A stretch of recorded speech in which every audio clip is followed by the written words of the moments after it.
Hello and welcome. आज आपण एका विशिष्ट मुद्द्याबद्दल बोलणार आहे, जो सर्वांचा जिव्हाळ्याचा आहे. Elimination technique. सध्या इतक्यात एक्झाम आहे, 20-25 दिवसावर तुमच्या एक्झाम आहे. त्यामुळे कंटिन्युअसली तुमच्या फीडमध्ये एलिमिनेशन टेक्निकचे खूप सारे व्हिडिओ येत असतील. मात्र आपण अभ्यास करत असताना आपली फसवणूक कशी होते या एलिमिनेशन टेक्निकच्या माध्यमातून, ते आपण सिस्टमॅटिकली या व्हिडिओच्या माध्यमातून बघणार आहोत. व्हिडिओ खूप लांब होईल. जर तुम्हाला स्किपच करायचं असेल तर बेटर आहे तुम्ही डायरेक्ट शेवटची स्लाईड बघा, कारण हे एलिमिनेशन मेथड सोडून मी काहीतरी दुसरं तुम्हाला सजेस्ट केलं आहे. तुमचे खूप सारे कॉम्पिटेटिव्ह इयर्स वाचू शकतील आणि तुमचं सिलेक्शन लवकर होईल. चला तर मग व्हिडिओला सुरुवात करूया. सर्वात अगोदर, तुम्ही बदला अथवा नका बदलू, MPSC बदलत आहे, ही मेन लाईन आहे.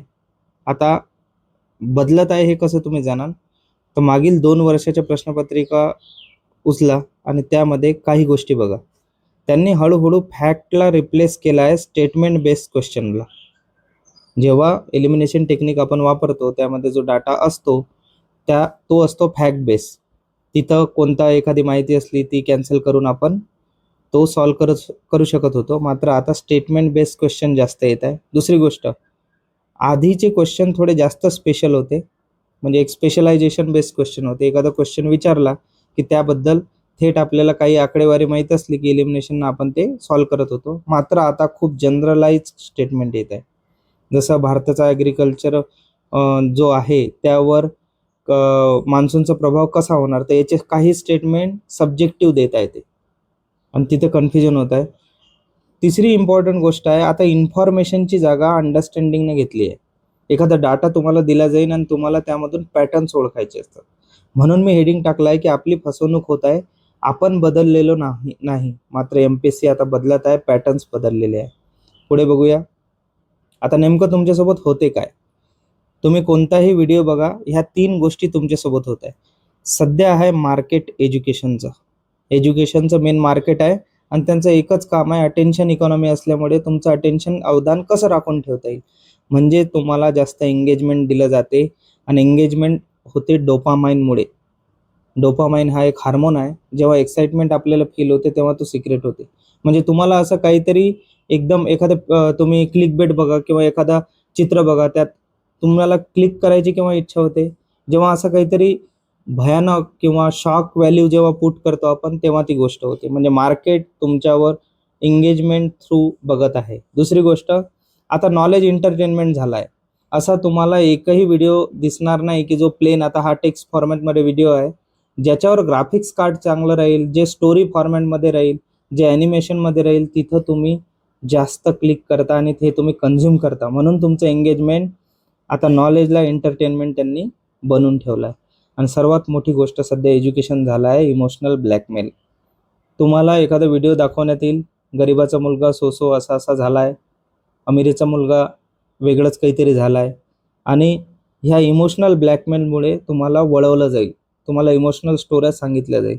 मात्र सर्व काही वेगळं आहे. हे आपण व्हिडिओच्या माध्यमातून हळूहळू डिस्कस करू. फक्त तुम्ही बनवून राहा. पुढे, आता जे एलिमिनेशन टेक्निकचे व्हिडिओ असतात, कोणताही भारतातील व्हिडिओ बघा, महाराष्ट्रातील बघा, जे 1.5 2 तास तुमच्यासमोर प्रश्नपत्रिका ठेवली जाते आणि एक्सप्लेन केलं जाते, ते इथं मी तुम्हाला 8 मुद्द्यात सांगून देतो. हे स्लाईड 1 मिनिटाचं असते एक्सप्लेनेशन. हे फक्त एलिमिनेशन टेक्निक तुम्ही कशी यूज करणार सरळ सरळ सांगून देतो. सर्वात पहिले, एखादा जर प्रश्न असेल ते एक्स्ट्रीम शब्द शोधा तुम्ही किंवा ओळखा, तो ऑप्शन एलिमिनेट करा. दुसरी गोष्ट, जर तुम्हाला काहीच सुचत नसेल तर सर्व पर्याय जर एकसारखे दिसत असेल किंवा शेवटी जर एक वाक्य असतील स्टेटमेंट बेसमध्ये, तर सर्व पर्याय बरोबर असतात मॅक्झिमम. तिसरा, डाटा हा बहुधा चुकीचा असतो, डेट आकडेवारी चुकीची असते, हे एलिमिनेशन टेक्निक. त्यानंतर विधेयदर्शक वाक्य बरोबर असतात. विधेयदर्शक म्हणजे एखादं जनरल स्टेटमेंट दिलं आहे तर त्याचे रॉंग होण्याचे चान्सेस कमी आहे, त्याला तुम्ही राईट मारून द्या. त्यानंतर सायन्समध्ये तुम्ही बघू शकता की एखादं भविष्यकालीन जर काही असेल, आता क्वांटम टेक्नॉलॉजी, आणि त्यामध्ये असं काही म्हटलं आहे की जे आउट ऑफ द बॉक्स आहे, तुम्ही कधीच ऐकलं नाही, मात्र फ्युचर टेक्नॉलॉजी आहे, काही ना काही होणारच आहे. जसं AI टेक्नॉलॉजी बद्दल जर आपण म्हटलं, AI ना प्रत्येकाच्या घरी मेडिसिन पुरवली जाईल. हो, होऊ शकते, पॉसिबिलिटी आहे तसे. 6वं, सर्वात मोठा जो उत्तर असतो ऑप्शन्समध्ये, जर तुम्हाला काहीच सुचत नसेल तर त्याला टिक करा, ते उत्तर असते. त्यानंतर विचित्र न जुळणारे ऑप्शन असेल तर ते कट करा, ते एलिमिनेशन टेक्निक. आणि काहीच समजत नसेल तर ऑप्शनवरून एलिमिनेशनच्याही टेक्निक आहे. आता मी तुम्हाला बरोबर सांगितल्या, लवकर सांगितल्यात, तुमचं क्लिअर झालं की हो सर असं आहे. मात्र मी काय म्हटलं, आधी एंगेजमेंट करायचं आहे तुम्हाला, त्या गोष्टीत एंगेज करून ठेवायचं आहे, म्हणजे तुम्हालाही मजा येते, त्यांनाही मजा येते, तुमचं एंटरटेनमेंट होते. मात्र तुमचं भविष्य कुठं आहे? 1, 2, 3 जर तुमचे वर्ष वाचवायचे असेल तर तुम्ही हा व्हिडिओ व्यवस्थित बघा. खासकर नवीन जे मुलं आहे त्यांनी व्यवस्थित बघितलं तर त्यांचा खूप फायदा होईल. आता हे सर्व होत असताना आपण एक गोष्ट निग्लेक्ट करतो, तो म्हणजे आपला मेंदू काम कसं करतो. सर्वात पहिल्या अगोदर आपल्या मेंदूला जेवढं कमी काम द्याल तेवढं त्याच्यासाठी कम्फर्ट राहते. एक कम्फर्ट झोनमध्ये राहणं तो प्रिफर करतो. कमी काम जास्त आराम ही मशीन आहे, सिंपल, काहीच नाही.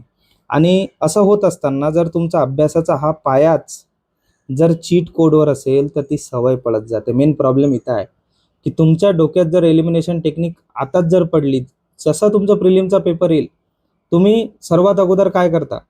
सर्वात अगोदर तिथं जाऊन तुम्ही एलिमिनेशन टेक्निकनं कोणतं सॉल्व्ह होते हे बघता. आधी सिंगल लाईनर बघता, त्यामध्ये जमलं तर जमलं, नाही तर मोठे प्रश्न ॲज अ कन्सेप्च्युअल न बघता तुम्ही फक्त काटाकुटीच्या हिशोबानं त्या प्रश्नाकडे जाता. हे फंडामेंटल प्रॉब्लेम आहे एलिमिनेशन टेक्निकमध्ये. त्यानंतर ही completely out of the box किंवा कम्प्लिटली चुकीची टेक्निक नाही. यानं ऑब्विसली 4 ते 6 मार्क वाढतील. मात्र ते 4 ते 6 मार्क इझिली तुम्हाला कसे मिळवले जातात किंवा कसे दिले जातात हे आपण बघू. आता मूळ स्वभाव तुमचा बनत जातो कमी श्रमात जास्त आउटपुटची अपेक्षा घेणारा. म्हणजे तुमचा अभ्यास झाला नसेल, तुम्ही एलिमिनेशनचा एखादा व्हिडिओ बघितला, थोडं मोटिवेशन वाटलं आणि तो फेक मोटिवेशन घेऊन तुम्ही एक्झाम हॉलमध्ये गेले, काहीतरी टिक केलं, बाहेर आले, मग नंतर तुम्हाला समजते अरे हे बरोबर होतं, हे चूक होतं. आता असं असताना जे मी तुम्हाला आधी डिस्कस केलं की एखादा पेपर जेव्हा प्रिलिमचा आपल्याजवळ येतो, तुम्ही मोठे मोठे क्वेश्चन स्किप करता सर्वात अगोदर, फंडामेंटल. त्यानंतर वन लाईनरकडे जाता. सर्वात पहिला प्रॉब्लेम सुरू होते इथूनच. पेपर आल्याबरोबर तुमचं गेसवर्क सुरू होते. ही एक्झाम ज्ञानाची आहे, इन्फॉर्मेशनचीही नाही. त्या इन्फॉर्मेशन आता आपण पुढे बघूच की इन्फॉर्मेशन आणि ज्ञानात काय फरक आहे.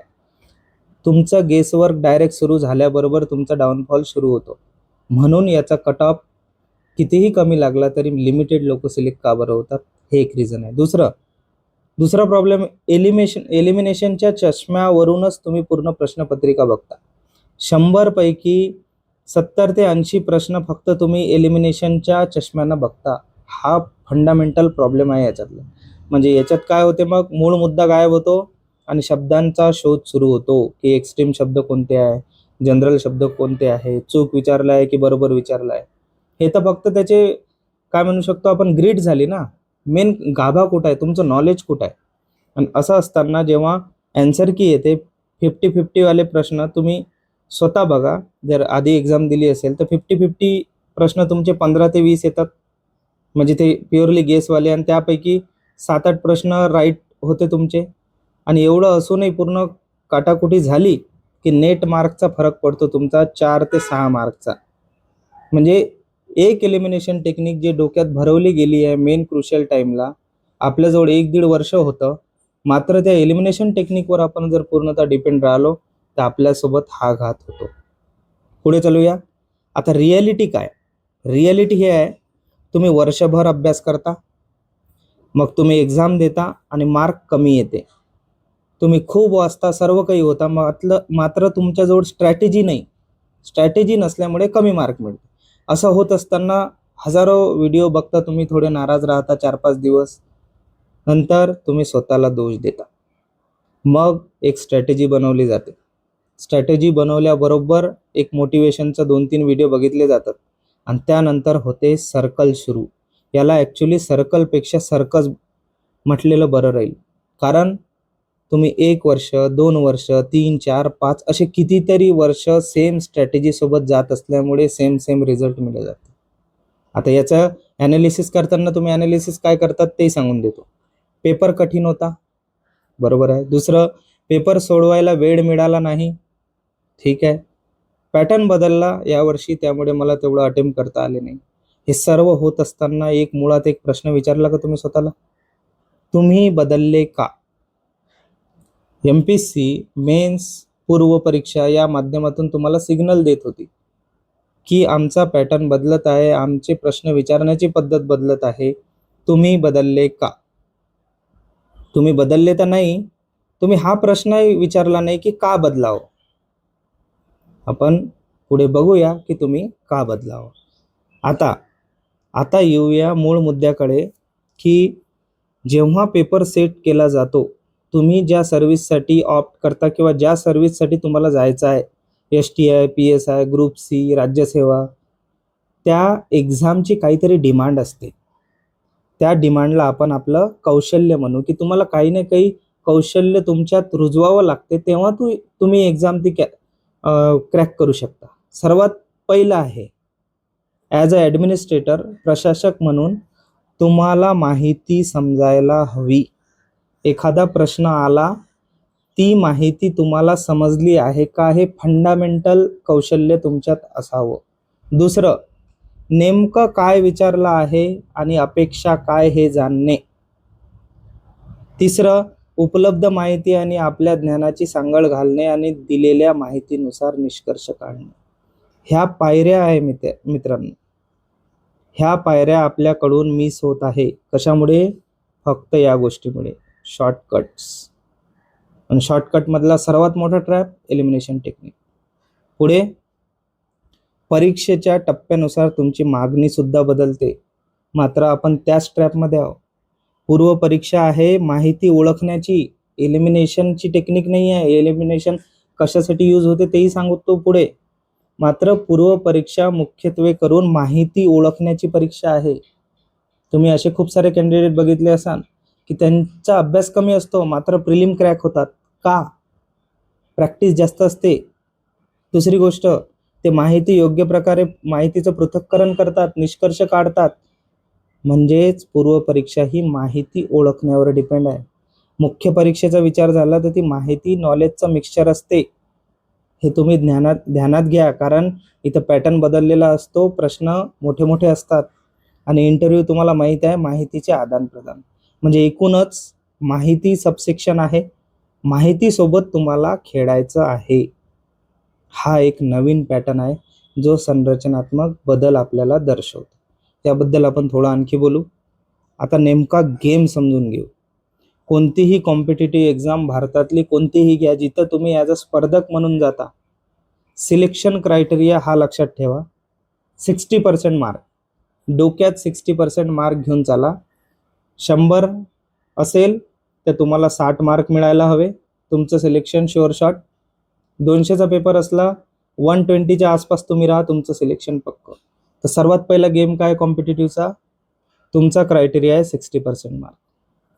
दुसरं, आयोगाला कंपल्सरी 10 ते 15 प्रश्न सोपे टाकावेच लागतात. याचं रिझन काय आहे? सर्वात पहिलं रिझन आहे की ती कॉम्पिटिटिव्ह एक्झाम आता तुम्हाला 5-6 वर्ष झाले असेल, 10 वर्ष झाले असेल, मात्र फ्रेशर सुद्धा देतात. फ्रेशरसाठी इन्सेंटिव्ह काय आहे? तुम्ही ते एज घेणार ना मग.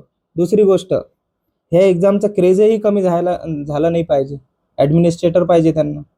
मोटिवेशन फॅक्टर, रील्स बनतात. त्यानंतर प्रेडिक्टेबिलिटी.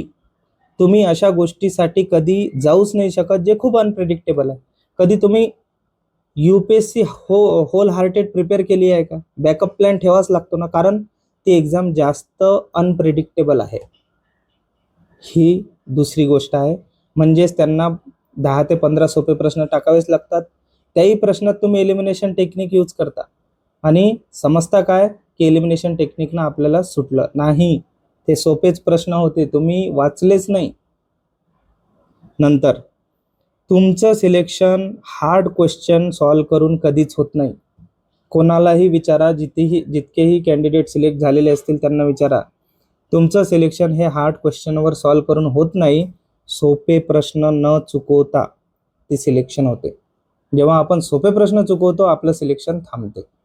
फंडामेंटल प्रॉब्लेम समजला. दुसरं, एक्झामिनर जाणून बुजून एक्झाममध्ये ट्रॅप ठेवतो, ही गोष्ट लक्षात ठेवा. याच्यावर आधारलेली आहे एलिमिनेशन टेक्निक. तो जाणून बुजून ट्रॅप ठेवतो का? तुमचा सराव कमी व्हावा म्हणून आणि तुम्ही एकाच पठडीत बांधले जावे म्हणून. हे इझिली तुम्हाला समजायला पाहिजे. हे डोळस दृष्टिकोन आहे. तुम्ही बघा असा क्वेश्चन पेपर. आणि असं होत असताना जेव्हा एक्झाम ट्रॅप तुमचा सापळा असतो आणि इझी क्वेश्चन येतात आणि त्याचे आन्सर जेव्हा इझी असतात तेव्हा तो प्रश्न दुर्लक्षित होतो आणि नेक्स्ट इयरला त्याच्याच थीमवर क्वेश्चन विचारण्यात येतो. ठीक आहे. आता कट ऑफ 110च्या ±5 वर असेल जर राज्यसेवेचा विचार केला. सेम याच्या आजूबाजूलाच आहे तो. आता असं होत असताना तुम्ही थोडा विचार करा की एवढ्या वर्षापासून आयोग पेपर घेत आहे, नेमका हाच कट ऑफ का बरं आहे? कधी 80, कधी 130, कधी 60, कधी 150 कट ऑफ का नाही लागत? कारण त्यांनी काठिण्य पातळीचं परीक्षण केलेलं असतं. कसं केलेलं असतं?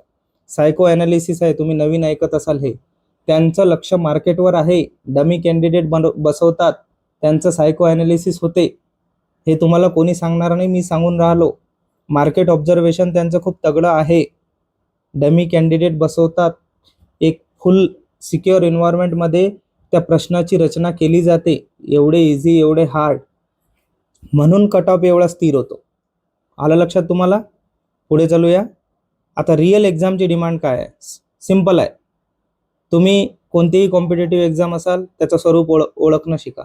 ती MCQ बेस आहे का? ठीक आहे. म्हणजे ती कशाची परीक्षा आहे? ओळखण्याची परीक्षा, बाद करण्याची नाही, कारण हा आहे ट्रॅप. दुसरी गोष्ट, त्या एक्झामचा पाया काय? कोणतीही कॉम्पिटेटिव्ह एक्झाम घ्या, ज्ञान हा पाया आहे, नॉलेज, माहिती नाही. सध्या इंटरनेटच्या काळात मीही तुम्हाला सांगत आहे तीच माहिती, बुकमध्येही तीच माहिती आहे आणि सर्वीकडे तीच माहिती आहे, आणि त्यापेक्षा extra quality, ultra quality, graphics सर्व काही आहे. तुम्हाला हा डिफरन्स समजायला पाहिजे. माहिती म्हणजे इन्फॉर्मेशन, ज्ञान म्हणजे नॉलेज. हा बारीक फरक आहे. जेव्हा माहितीचं उपयोजन होते, इन्फॉर्मेशनचं उपयोजन होते, तेव्हा त्याचं रूपांतरण ज्ञानात होते, हे लक्षात ठेवा. माहितीचा उपयोग फक्त ओळखणे यासाठी आहे प्रिलिममध्ये. आणि एक्सपेक्टेशन काय आहे? हे सर्व असून त्यांचं एक्सपेक्टेशन एकच आहे की आमचा जो कॅन्डिडेट आहे तो त्याला अवेअरनेस असावं, त्याला जाणीव असावी माझ्या आजूबाजूला काय होत आहे ते. पुढे चालूया. आता मी तुम्हाला एवढं काही सांगितलं, हे कशासाठी? मी ते जे MCQ तुमचं आहे किंवा एलिमिनेशन मेथड आहे त्याला कम्प्लिटली क्रिटिसाइज करत याच्यासाठी आहे की कारण अल्टरनेट मेथड एक आहे, ते तुम्ही ओळखली नाही, किंवा किंबहुना ज्यांनी ओळखली, ज्यांनी क्रॅक केली त्यांनी तुम्हाला सांगितली नाही, ती मी आज सांगतो. सर्वात पहिले याचं नाव आहे अल्टरनेटिव्ह मेथड. ते एलिमिनेशन टेक्निक आहे ना, हे अल्टरनेटिव्ह टेक्निक म्हणूनही लक्षात ठेवा. सर्वात पहिले तुम्हाला क्वेश्चन पेपरचा धोरणात्मक अंदाज यायला हवा. याचं टेन्शन नका घेऊ, हे थोडंसं उच्च लँग्वेजमध्ये लिहिलं आहे, पण याच्याशी आपला काही संबंध नाही, आपण सामान्य विद्यार्थी आहोत, समजून सांगेल मी. दुसरं, संरचनात्मक विश्लेषण तुमचं असावं. ही गोष्ट तुम्ही बघितली आहे ना, PYQ त्या संदर्भात आहे. पाठांतर बद्दल बोलत नाही मी. तुम्ही 25,000 प्रश्न लावा अथवा 1 लाख लावा, तुमच्यात तो सेन्स डेव्हलप व्हायला हवा. दुसरी गोष्ट, अर्थात्मक पुनरावृत्ती शोधा, परस्पर पूरक संकेतांना ओळखा आणि योग्य उत्तराची वैशिष्ट्ये ओळखा. आता याला सिंपल याच्यात आपण समजून घेऊ. पर्यायी तंत्र म्हणून तेच आहे, घुमून फिरून. सर्वात पहिले जेव्हा क्वेश्चन पेपर आपल्याला भेटतो, सर्वात पहिले तुम्ही कॉमन सेन्स लावा. कॉमन सेन्स काय आहे? 100 प्रश्न आहे, कॉमन सेन्स लावा. PYQ सॉल्व केले आहे तुम्ही, एक विश्लेषण केलं आहे, तर 15 ते 20 प्रश्न तर आपल्याला येतील. हे आहे कॉमन सेन्स. आता त्या 15 ते म्हणजे तुम्ही गेल्याबरोबर तुमचा बेस सिक्युअर करा की 15 ते 20 क्वेश्चन तर आलेच पाहिजे. जर तुम्ही तुमचा बेस सिक्युअर नाही केला आणि पहिल्याच क्वेश्चन पासून तुम्ही एलिमिनेशन वापरत असाल, तुम्हाला 60 ॲक्युरेट राईट करायचे आहे, विचार करा. दुसरं, कोणी सांगणार नाही हे, आतापासून वर्क करा या गोष्टीवर. तुमची लँग्वेजवर कमांड असावी. नेसेसरी नाही की ते इंग्लिश असावं किंवा मराठी असावं. इंग्लिशही चालते, मराठी चालते. हे लँग्वेज फक्त माहितीचं आदान प्रदान करण्याचं एक साधन आहे. नॉलेजचा परिपाक म्हणजे लँग्वेज नाही, एवढं लक्षात ठेवा. हा बॅरियर काढून टाका. मूळ सोर्स जिथं मिळत असेल त्याला अडॉप्ट करणं शिका. ॲस्पिरंट आहे तुम्ही, पुढे चालून नाही तर ह्या गोष्टी हँडलच करणार आहे. म्हणजे आपल्याला कॉमन सेन्स पाहिजे सर्वात पहिली गोष्ट. दुसरी गोष्ट, लँग्वेजवर कमांड पाहिजे. आता हे कशासाठी पाहिजे? जेव्हा तुमची लँग्वेजवर कमांड राहील तेव्हा तुम्ही हे 7व्या नंबरची गोष्ट करू शकता. याला म्हणतात स्विच मेथड. एखादा प्रश्न जर तुम्हाला मराठीतून समजला नाही, लगेच इंग्लिशमध्ये जंप होऊ शकता. एखादी लँग्वेज जर भाषांतरामध्ये त्यांनी चुकी केली तर लगेच तुम्ही ओळखू शकता. एखादी ग्रामॅटिकल मिस्टेक असेल तर तुम्ही लगेच ओळखू शकता आणि डायरेक्ट आन्सरपर्यंत पोहोचू शकता. किंवा पेजेस सुद्धा पलटून तुम्ही शिफ्ट होता आला पाहिजे तुम्हाला. याला म्हणतात लँग्वेज कमांड. म्हणजे तुम्ही अशी भीतीत नका राहू. दुसरी गोष्ट, हे सर्व होत असताना अभ्यास करायचा. काय करायचा? अभ्यास. अभ्यासाला आता वाचन आणि अभ्यास ह्या 2 गोष्टी वेगळ्या आहे बरं. वाचत राहणं म्हणजे अभ्यास नाही आहे. अभ्यासला स्टँडर्ड शब्द आहे प्रॅक्टिस. आता तुम्ही जी एक्झाम टार्गेट केली आहे, समजा आता राज्यसेवाबद्दल बोलूया आपण. राज्यसेवा 2012 ते आता सध्या 2026 सुरू आहे. मधात कट ऑफ घ्या 2020 ते 2026. एवढ्या प्रश्नपत्रिका आयोगाच्या वेबसाईटवर आहे, त्या काढून घ्या. डिटेल सांगत आहोत, हा इम्पॉर्टंट मुद्दा आहे, नोट करून ठेवा लागेल. तर यामध्ये 2020 पासून 26 पर्यंत जर तुम्ही इकॉनॉमिक्स वाचायला घेतलाय, त्या अगोदर काय करा तुम्ही? सर्वात अगोदर थीम शोधा. थीम कशी शोधणार? थीम शोधण्याचं सिंपल आहे. एक हायलायटर घ्यायचा किंवा रेड पेन घ्यायचा आणि फक्त इकॉनॉमिक्सचे क्वेश्चन बघायचे. तुम्हाला दारिद्र्य टॉपिक दिसेल. समजा इकॉनॉमिक्सचं एक एक्झाम्पल घेऊ. दारिद्र्य टॉपिक दिसला, पॉवर्टी. दुसऱ्या वर्षी दारिद्र्य रेषेवर, तिसऱ्या वर्षी तेंडुलकर कमिटी, चौथ्या वर्षी रंगराजन कमिटी. त्यानंतर दारिद्र्याचे निर्देशांक. सध्या वर्ल्ड बँकनं दारिद्र्य रेषा बदलली आहे. आता हे होत काय आहे? मेन थीम आहे तुमची दारिद्र्य. म्हणजे तुम्ही थीम ओळखली आहे की यावर क्वेश्चन येणे आहे म्हणजे येणे आहे. आता हा प्रिपेअर कसे करायचा याला म्हणतात डायमेन्शन वाईज स्टडी. पहिला प्रश्न आला, दारिद्र्याची व्याख्या काय? निरपेक्ष दारिद्र्यता म्हणजे काय? सापेक्ष दारिद्र्यता म्हणजे काय? ओके, एक वर्ष विचारला. सापेक्षता विचारलं म्हणजे निरपेक्षता येईल. दुसरं डायमेन्शन, भारतात पॉवर्टी लाईन आहे काय? कोण डिसाईड करते? तिसरी, जगात कोण डिसाईड करते? चौथं, यावरचे कमिटीज कोणकोणत्या आल्या आहे? पाचवं, भारताचा सध्याचा अंदाज काय आहे? आणि प्रेझेंट डे मध्ये दारिद्र्यावर काय सुरू आहे मार्केटमध्ये, करंट अफेअरमध्ये. तुमचा हा टॉपिक थीम वाईजही कव्हर झाला आणि डायमेन्शन वाईजही. वेळ खाऊ आहे, दिसत आहे तुम्हाला, वेळ खाऊ आहे. मात्र सिलेक्शन लेस तुम्ही राहत नाही, तुमचं सिलेक्शन 100% आहे. पाचवा, केव्हाही लक्षात ठेवा, तुम्हाला वाईट वाटो अथवा चांगलं वाटो, तुमचं सिलेक्शन थांबेल ते एकाच गोष्टीमुळे, नॉलेजमुळे किंवा गॅपमुळे, नॉलेजच्या गॅपमुळे किंवा नॉलेजला कनेक्ट न करता आल्यामुळे. एवढ्या गोष्टी लक्षात ठेवा आणि याचा एक रुटीन बनवा. नेहमी लक्षात ठेवायची, competitive exam is equal to नॉलेजची एक्झाम आहे. तुम्हाला वाचणं क्रमप्राप्त आहे. तुम्ही हा व्हिडिओ 100 वेळा बघा, तुम्ही मोशन ग्राफिक्सचे व्हिडिओ 100 वेळा बघा, तुम्ही ती नदी कशी वाहते ते 100 वेळा. मात्र तुम्हाला टेक्स्ट बुक रीडिंग करावी लागेल, कारण तो कन्सेप्ट जो आहे पेपरच्या माध्यमातून तुमच्या मनात उतरला पाहिजे आणि तुम्हाला त्यावर थिंकिंग डेव्हलप झाली पाहिजे. म्हणजेच माइंडमध्ये ठेवायचं ही नॉलेजची एक्झाम आहे. आता एलिमिनेशन बद्दल एवढं मी बोललो, तेही कामाचं आहे, पण किती मार्कासाठी? 4 ते 6. त्याच्यासाठी काय करा, एलिमिनेशन टेक्निक वापरायची असेल तर शेवटीच वापरा. आधीच अर्थ लावत बसू नका. 3 राऊंड करा क्वेश्चन पेपरचे. पहिले नॉलेजवरच खेळा. दुसरी गोष्ट, OMR शीट व्यवस्थित भरा. नंतर शेवटच्या गोष्टीत आहे एलिमिनेशन टेक्निक. त्या अगोदर आपले पर्यायी तंत्र वापरा परीक्षेसाठी. स्विच मेथड झाला आहे. आणि असं होत असताना तुम्ही जी एक्झाम देत आहे, 1 वर्षाचा जर शेड्यूल आखला, 6 महिन्याचा आखला, 15 किंवा आता 15 दिवसाचा जर आखला, तुमची मसल मेमरी बनवा.